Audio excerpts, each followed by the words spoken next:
tā šorīt no rīta mazliet padomājot par šo mirkli, kad būs šī liecība, un man tā ļoti vienmēr patīk tā konstruktīvi saprast, ko es dalu un kas ir tās domas, jo kā mums visiem lielākā daļa uzņēmējiem, mēs esam runātīgi tauta, un dažkārt mēs varam ļoti daudz un ilgi un dikti runāt, un vienmēr es jūtu tādu vajadzību pasēdēt un kaut kā padomāt un sakoncentrēties. Un tad, kad no rīta es domāju par šo mirkli, es vēlējos arī tieši šo slaidiņu ielikt šeit, jo man dzīve ar Dievu, es ļoti labi saprotu, ko nozīmē būt katoļu baznīcā un ka nedrīkst nevienas skaņas izlaist. Un tā ir mana bērnība. Un, mana mamma ir arī poliete un poļu un katoļu. Tā ir vēl īpašāka kombinācija. Un vienmēr tiešām šie kušinājumi un klusinājumi un uz pirksgalīņiem staigāšana. Un tiešām visu bērnību ir pavadīta baznīcā.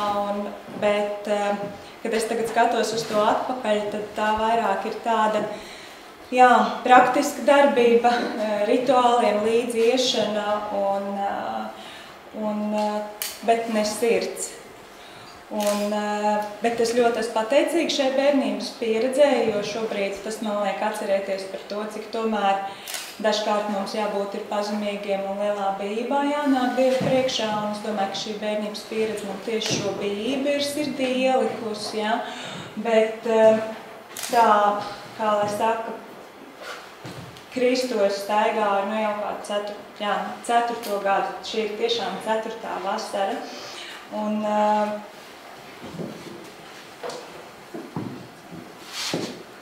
bija mirklis, kad pateikt, ka Dievs ir labs, man šie vārdi nenāca pār lūpām, jo tas, kā es atradu Kristu, ir varbūt kaut kā līdzīgi, kā Jūlija teica mums, kad ir mirklis dzīvē, kad tu kliedz uz Dievu un domā, kāpēc dzīvē ar tevi notiek tā, kā notiek, jo tev viss liekas ļoti netaisnīgi. Līdz saviem 30 gadiem man bija ļoti labas attiecības, man bija ģimene, ir arī šobrīd, es esmu mamma, manam dēliņam ir 10 gadi. Man bija ļoti mīlošs cilvēks, vīrs, mēs nebijām precējušies, mēs dzīvojām kopā 10 gadus gandrīz, un tā bija 4 gadu atpakaļ vasara, kad viņi vairs netapa. Un viņš aizgāja no šīs dzīves, un tādā mirklī, uz to brīdi profesionāli, man likās, ka es esmu sasniegusi arī jau ļoti daudz, kad es gandrīz kādus 7-8 gadus biju strādājis par diezgan lielu un modernu ražošanas uzņēmumu vadītāju. Uzņēmums darbojās šūšanas jomā, un kad liekas, ka tu katru otro mēnesi tu braukā pārzemēm, tu esi redzējis visu Eiropu, tu veido sadarbības starp uzņēmumiem un cilvēkiem, un ir ģimene, un viss liekas, tā kā dzīve mutuļo, un tu visu kontrolē, un tu par visu esi atbildīgs, un viss ir tavās rokās. Un tad pienāk mirklis, kad tu sadrūpi pilnīgi gan savā privātajā dzīvē, gan arī savā, kā tev tādā mirklī liekas, tādā profesionālajā epicentrā, jo faktiski ar to brīdi, kad arī privātā dzīve mainījās, es sapratu, ka es esmu arī ļoti izdegusi savā profesionālajā darbībā, ka tā ir bijusi tikai tāda skriešana manā spēkā, pilnīga skriešana manā spēkā, kad tu domā, ka tu visu izdarīsi uz naktas stundu rēķina un sestdienu un svētdienu rēķina. Un tas mirklis arī ļoti īpaši man pateica to, kad es aizgāju strādāt, kad manam dēlam bija 8 mēneši. Un, pareizāk sakot, pēc dekrēta atgriezos darbā uzreiz, kad dēlam bija 8 mēneši. Uz to brīdi, kad mēs palikām ar Paulu divatā, viņam bija 5 gadi. Un tad es tā sapratu, ka līdz tam mirklim, kad manam dēlam bija 5 gadi, es viņu varbūt, es esmu mamma, ir foršs status, bet es esmu tā kā tāds ņirbošu bildīti viņa acu priekšā, un kad viņu ir patiesībā krustmāte uzaudzinājusi, un auklītes, un tā, un kad kas īsti es esmu par mammu, un tad es domāju, pat atceroties savus 11 gadus, man jau tie vecāki īsti bija vajadzīgi tikai līdz cik, 13, 14, 15, pēc tam jau emancipācija un lielā dzīve, ja? Un tad es sapratu, jā, bet kad tad tas dēls, un tad visas lietas, un bija, paldies Dievam, slavu Dievam, bija cilvēki apkārt tanī mirklī, kas mani atved uz vietu, ko šobrīd es arī saucu par savām garīgām mājām. Tā ir Mateja baznīca Rīgā. Un šī apstākļa un visa situācija izveidojās tiešām, jā, Dievs tanī mirklī. Kā es saku, katru reizi, kad es dziedu slavēšanas dziesmas un kad es domāju par Dieva žēlastību, es domāju, cik viņš ir liels un varens, kad viņš atrod tevi tādu nekādu, kāds tu tur savā grēkā esi pilnīgi sapinies un tiešām izmakšķerē tevi no tiem dubļiem, kuros tu sēdi un kur tu esi apaudzējis sevi ar to savā spēkā esošo, nezinu, dzīves burvību. Un tiešām katru reizi es domāju par to, ka šī žēlastība viņai nav mēra. Un faktiski, ja par profesionālo dzīvi domā, tad pagājušā vasarā, kad es uzsāku, jā, faktiski es tā kā pabeidzot ar to stāstu par izdegšanu, es sapratu, ka man ir jāiet projām no tā uzņēmuma, kur es strādāju, un bija vairākas tā kā izvēles, bet tas viss beigās noveda līdz tam, kad es izveidoju savu uzņēmumu, uzņēmums Develop Baltica, kas šobrīd strādāju, turpinu strādāt savā šūšanas jomā, es darbojos ļoti daudzām šūšanas fabrikām un tieši meklēju viņiem klientus ārzemēs, pamatā strādāju Lielbritāniju un Vāciju un veidoju šos sadarbības projektus. Un es jūtu, ka tas ir tas aicinājums manā dzīvē palīdzēt cilvēkiem profesionāli attīstīties. Un pagājušā vasara bija tā, kad es arī sapratu savā pieaugšanā un attiecību veidošanā ar Dievu, ka Dievs ir arī biznesā. Saprotiet, tas ir tā kā, ka tu esi tāds mazs bērns, tu katru gadu tā kā jaunā klasītē, un pagājušā vasara bija tā mana pirmā klasīte tieši šī profesionālajā jomā, kad es sapratu, Dievs ir arī biznesā. Un tiešām pateicoties atkal cilvēkiem un situācijām, es kaut kā neatceros pat precīzi nonācu CBMC ceturtdienas Ginteres aizmugurē sēž, ja? Rīta lūkšanās un Dieva vārdu studēšanā tieši, kur Dievs kontekstā ar biznesu, un tas atvēra acis ļoti pavisam uz citu pasauli, kā es vispār kādreiz skatījos uz lietām, kā darbā gāju, un kā tagad es mācos skatīties uz viņām. Un tas, kā es katru dienu spērto soli savā profesionālajā darbībā, man ir periodi, kuros es barojos no konkrētām rakstuvietām, un šī ir rakstuvieta no 45.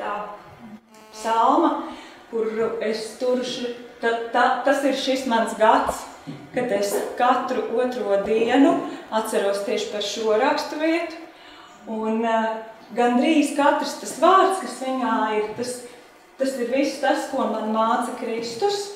Tas ir tas, kur es sev atgādinu to, kā man ir jāmācās pieaugt un dzīvot. Un interesanti ir tas, ka es, kad padomāju par šo raksturvietu, tad it kā daži vārdi un daži teikumi, bet es domāju, ka Dieva vārds ir burvīgs un unikāls, kad viņā ir tik liels dziļums, kad viņš tiešām pat nav izmērāms. Es par šo uzvaras, un es arī Elizabete, manuprāt, vienreiz par šo raksturvietu runājām, šo uzvaras apziņas pilnumu. Man liekas, mēs dažkārt neapzināmies, kāds mums vispār ir resurs dots. Svētais gars, kas atmodinājis, ir Kristu. Tas pats svētais gars ir ar mums katrā sekundē, ko mēs elpojam. Un tā uzvaras apziņas, tas pilnums, tas ir tas, ka nevis tāpēc, ka es tagad baigā varošā un visus nogāzīšu, ja? Bet tas, ka Dieva spēkā viss ir iespējams. Liekas, nē, kur tad es tur iešu, kā tad es tur izdarīšu? Tas taču ne jau es. Nē, es. Mūzum arī likās, ka es tak nē. Nē, es māku runāt, nē, es ko var darīt. Un daudz dievu vīri un sievas, ko mēs lasām Bībelē, viņi ir vienkārši ļaudis. Un uzvaras apziņas pilnums, tas ir katru dienu uzvaras apziņa. Un par to laimi, kad es domāju, caur Dievu tu kļūsti pašpietiekams. Nevis tā, ka man nevienu nevajag, visi baigi labi.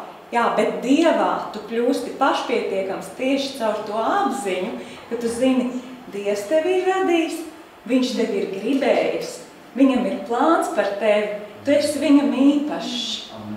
Jā, un tāpēc es domāju, un tā ir tā motivācija gribēt tiekties uz vēl tā kā tuvākām attiecībām, ka mīlestība ir tas, drives, tas dzinulis, ja?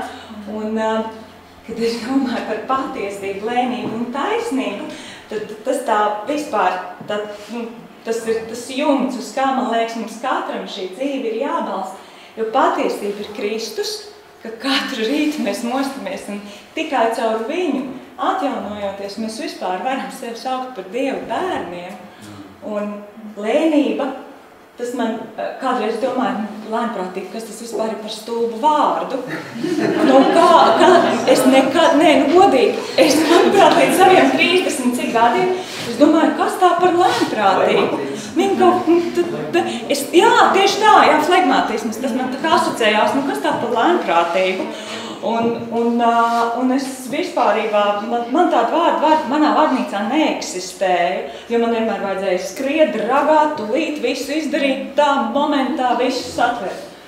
Bet tad, kad es sāku domāt, kas ir tā gudrības atziņa, par ko Salamans raksta, un tā patiesības atziņa, tad faktiski katrā otrā šī Salamana rakstu vietā, tu saproti, ka tikai caur apdomīgumu un lēnprātību tu vispār nonāc pie tās gudrības atziņas. Un tas ir tāds arī, tagad lēnprātība ir viens no maniem mīļākajiem.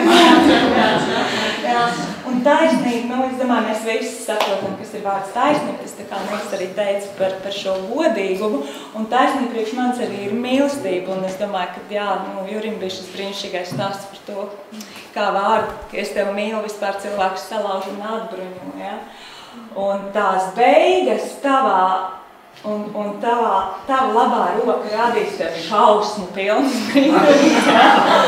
Es vienmēr domāju, ko Bībele ir gribējusi teikt ar šo šausmu pilniem brīnumiem. Un es to priekš sevis tā saprotu, ka tas ir kaut kas, ko mēs pat iedomāties nevaram. Jo Dievs paredz tev pat vēl vairāk, nekā tu vispār tādā mirklī spēj savās smadzenēs sapakot un iedomāties.